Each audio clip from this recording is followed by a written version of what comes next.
سے آخری سوال وہ یہ کہ عموماً ملزمان کو جو جیل میں ہوتے ہیں اتنی سہولیات فراہم نہیں ہوتی ہیں. اب جیسے خان صاحب کی طرف سے یہ فرمائش کی گئی ہے کہ اختر مینگل صاحب کو، مولانا صاحب کو اور محمود اچکزئی صاحب کو جیل میں ان سے ملاقات کرنے دی جائے، تو آپ کے خیال میں یہ ایک تو کیا ملاقات کا کوئی جواز بنتا ہے؟ حکومت اتنا فیسیلیٹیٹ کیوں کرے؟ اس سے پہلے بھی چند مواقعوں کے اوپر خصوصی ملاقاتوں کا اہتمام کیا گیا تھا، حکومت نے ان کو اجازت دی تھی.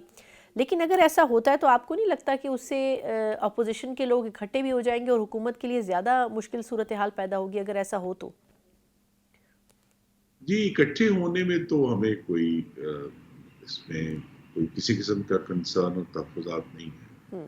لیکن میں تو اپنے رب کی طرف دیکھ رہا ہوں کہ یہ وہ شخص ہے جس نے اپنی رونت میں کہا تھا کہ میں محمد نواز شریف سے ایئر کنڈیشنر چھین لوں گا، میں ان کی ساری جو ہے رعایتیں چھین لوں گا، اور دو نہیں ایک پاکستان ہونا چاہیے. اور پاکستان میں اس وقت تقریباً 2.25 لاکھ پاکستانی مختلف جیلوں میں قید ہیں. اس میں سے ایک شخص کو اس قسم کی کہ اس کے پاس ایکسرسائز بائک بھی ہے، اس کے پاس 8 سیل پر مبنی چہل قدمی کا علاقہ بھی ہے، اس کو ملاقات کے لیے ایک لامحدود سہولیات بھی ہیں. تو یہ تو اللہ تعالیٰ یہ دکھا رہا ہے کہ وہ جو ساری گفتگو تھی وہ صرف عوام کو دھوکہ دینے کے لیے اور رونت میں تھی. تو اگر وہ ملنا چاہتے ہیں تو یہ حکومت پنجاب کی ثوابدید ہے، وہ اس پر ضرور غور کریں گی. لیکن پاکستان کی عوام پر یہ ظاہر ہونا چاہیے کہ نہیں، ایک نہیں ہے، دو ہی پاکستان ہے، ایک باقی قیدی اپنی جگہ پر اور ایک قیدی اپنی جگہ. صحیح. پیپلز پارٹی اور MKM کو ساتھ رکھنا اپوزیشن سے گفتگو کرنے سے زیادہ بڑی ترجیح ہے. اچھا یہ فرمائے گا سر کہ پاکستان پیپلز پارٹی نے بڑے مواقعوں کے اوپر سپورٹ کیا ہے حکومت کو، لیکن اس مرتبہ پاکستان پیپلز پارٹی بھی ریزرویشنز کا اظہار کر رہی ہے مختلف چیزوں پر. کچھ ان کے اپنے بھی 20-25 مطالبات ہیں جن کے اوپر مذاکرات چل رہے ہیں. تو ایسے کروشل ٹائم کے اوپر کیا حکومت نہیں چاہے گی کہ پیپلز پارٹی کو ساتھ رکھا جائے، اور کیا ان کے ساتھ بھی کوئی کنسنسس بلڈ اپ ہونے جا رہا ہے؟ کیونکہ ان کو لوز کرنا تو حکومت افورڈ نہیں کر سکتی ہے. جی، تو اس لیے میں نے پہلے کہا آپ جی. آغاز میں کہ پیپلز پارٹی اور MKM کو ساتھ رکھنا اپوزیشن سے گفتگو کرنے سے زیادہ بڑی ترجیح ہے.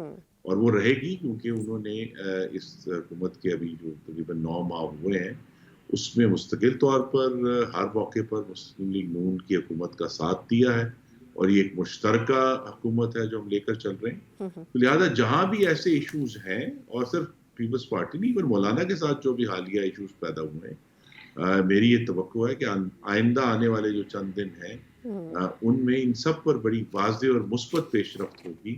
مطالبات کے بارے میں کوئی ایسے مطالبات نہیں ہیں جن کا حل جو ہے وہ سیاسی گفتگو اور مذاکرات کے لیے تلاش نہ کیا جا سکے. اور یہ سب جمہوری جماعتیں، اور جب جمہوریت کے پیرائے میں رہ کر بات کرتے ہیں پھر اس کا حل نکالا جا سکتا ہے. یہاں چونکہ ایک جماعت ایسی تھی جو پہلے تو 9 مہینے یہی گردان کرتی رہی کہ ہم کسی سیاسی جماعت سے بات نہیں کریں گے، بالکل ہم تو صحیح. صرف مقتدرہ سے بات کریں گے. لہٰذا ایسی جماعتیں جو خود کہتی ہیں کہ ہمیں سیاسی جماعتوں سے بات کرنی ہے، اور جو اصل میں اہم بات یہ ہے جی. کہ یہ تمام سیاسی جماعتیں وہ ہیں جو ایک دوسرے کے مینڈیٹ کو تسلیم کرتی ہیں اور اس کا احترام کرتی ہیں. تو یہ جو باہمی احترام ہے یہ اصل میں وہ بنیاد ہے جس پہ ہم بلڈ کر کے یہ تمام کنسنسس حاصل کر سکتے ہیں. تو اگر یہ ہمیں، اور جو آپ کا پہلا سوال تھا کہ اگر یہ باہمی احترام جو ہے وہ تحریک انصاف کے ساتھ بھی ایک اگر معجزاتی طور پر حاصل ہو جائے تو ان کے ساتھ بھی معاملات حل کرنے میں کوئی رکاوٹ نہیں آئے گی. صحیح. اچھا سر، اب تھوڑا سا اکانومی کے اوپر آپ کی رائے. جس طریقے سے دیکھیں نمبرز تو بہتر آ رہے ہیں، لیکن اب جس طرح آپ نے خود ہی شروع میں حوالہ دیا کہ یہ 13% پہ آنا